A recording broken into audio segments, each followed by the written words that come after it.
रहस्यमयी घड़ी का श्राप। शहर के एक छोटे से कस्बे में विवेक नाम का एक लड़का रहता था। विवेक को पुरानी चीजों का शौक था। एक दिन उसे एक पुरानी घड़ी की दुकान में एक अजीब सी घड़ी दिखी। घड़ी का डायल सुनहरे रंग का था और उस पर लिखा था, समय को समझो वरना समय तुम्हें समझा देगा। विवेक को यह घड़ी बेहद पसंद आई और उसने उसे खरीद लिया। दुकानदार ने उसे घड़ी देते हुए कहा, यह घड़ी साधारण नहीं है, इसे संभाल कर रखना, और हाँ, रात के 12 बजे इसे छूना मत। विवेक ने दुकानदार की बात को हल्के में लिया और घर आ गया। पहला रहस्य। आधी रात का खेल। उस रात घड़ी में 12 बजने में सिर्फ 2 मिनट बचे थे। विवेक की उत्सुकता बढ़ने लगी। उसने सोचा, आखिर क्या होगा अगर मैं इसे छू लूं। जैसे ही घड़ी ने 12 बजाए, विवेक ने घड़ी को छू लिया। अचानक पूरा कमरा काले धुएं से भर गया। घड़ी की सुइयां तेजी से उल्टी दिशा में घूमने लगीं।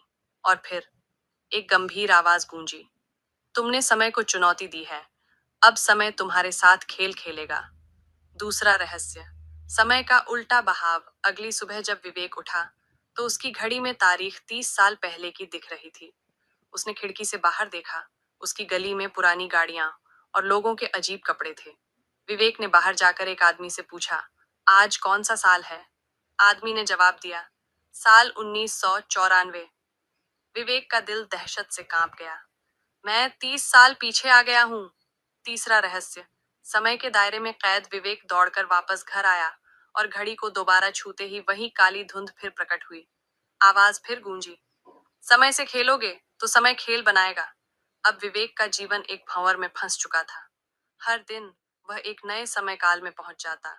कभी प्राचीन भारत तो कभी भविष्य की रोबोटिक दुनिया।